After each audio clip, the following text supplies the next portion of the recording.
ને સમાધાન અહીં થઈ જાય છે. મોક્ષ માર્ગમાં સત્યની અનિવાર્યતા કેટલી! જ્યાં પુણ્ય પાપ, શુભ અશુભ, સુખ દુઃખ, સુટેવો કુટેવો જેવા તમામ દ્વંદ્વોનો અંત આવે છે, જ્યાં રિલેટિવને સ્પર્શતું એક પરમાણુ પણ રહેતું નથી, એવી દ્વંદ્વાતીત દશામાં પરમ સત સ્વરૂપમાં જગતે માનેલા સત્ય કે અસત્ય કેટલી અપેક્ષાએ સાચા ઠરે છે. જ્યાં રિયલ સત છે ત્યાં વ્યવહારના સત્ય કે અસત્ય ગ્રહણીય કે ત્યજ્ય ન બનતા નિકાલી બને છે, જ્ઞેય સ્વરૂપ બને છે. સંસાર સુખની ખેવના છે ત્યાં સુધી વ્યવહાર સત્યની નિષ્ઠા ને અસત્યની ઉપેક્ષા જરૂરી છે. ભૂલથી અસત્યનો આશરો આવી જાય તો ત્યાં પ્રતિક્રમણ રક્ષક બને છે. પણ જ્યાં આત્મસુખ પ્રાપ્તિની આરાધના શરૂ થાય છે, પોતાના પરમ સત સ્વરૂપની ભજના શરૂ થાય છે, ત્યાં વ્યવહાર સત્ય અસત્યની ભજના કે ઉપેક્ષા પૂરી થાય છે. ત્યાં પછી વ્યવહાર સત્યનો આગ્રહ પણ અંતરાયરૂપ બની જાય છે.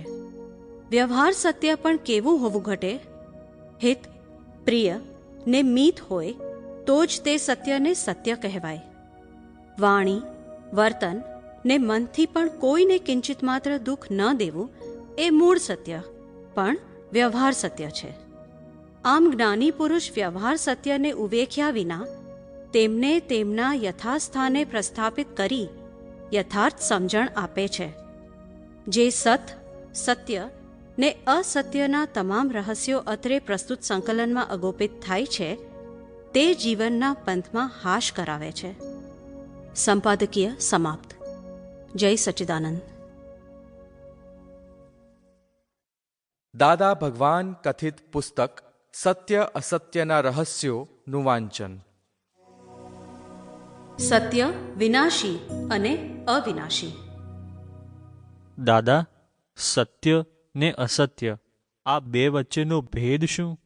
અસત્ય તો અસત્ય છે જ, પણ આ જે સત્ય છે ને એ વ્યવહાર સત્ય છે, સાચું સત્ય નથી. આ જમાઈ એ કાયમના જમાઈ ના હોય, સસરો એ કાયમનો ના હોય. નિશ્ચય સત્ય હોય એને સત કહેવાય, એ અવિનાશી હોય, અને વિનાશી એને સત્ય કહેવાય. આ સત્ય પણ પાછું અસત્ય થઈ જાય, અસત્ય ઠરે. છતાં સાંસારિક સુખ જોઈતા હોય તો અસત્ય પરથી સત્યમાં આવવું જોઈએ, અને મોક્ષે જવું હોય તો આ સત્ય પણ અસત્ય ઠરશે ત્યારે મોક્ષ થશે. એટલે આ સત્ય અને અસત્ય બેઉ કલ્પિત જ છે ખાલી. પણ જેને સંસારિક સુખ જોઈએ એણે સત્યમાં રહેવું, જેથી બીજાને દુઃખ ના થાય. પરમ સત્ય પામતા સુધી જ આ સત્યની જરૂર છે. સતમાં ન કદી ફેર. એટલે આ જે સત્ય અસત્ય છે ને, આ જગતનું જે સત્ય છે ને, એ ભગવાન આગળ બિલકુલ અસત્ય જ છે. એ સત્ય જ નથી. આ બધું પાપ પુણ્યનું ફળ છે. જગત તમને ચંદુભાઈ જ કહે ને? હા. ત્યારે ભગવાન કહેશે, ના, તમે શુદ્ધાત્મા છો. સત એક જ પ્રકારનું હોય, ગમે ત્યાં જાઓ તોય. દરેક જીવમાં સત એક જ પ્રકારનું છે. સત તો અવિનાશી છે, અને આ સત્ય તો દરેકનું જુદું જુદું હોય, એટલે એ વિનાશી છે. આ સત્ય એ જૂઠના આધારે રહેલું છે. તો દાદા, સનાતન સત્ય નામની વસ્તુમાં આપ માનો છો? સનાતન સત્ય નથી, પણ સનાતન સત છે.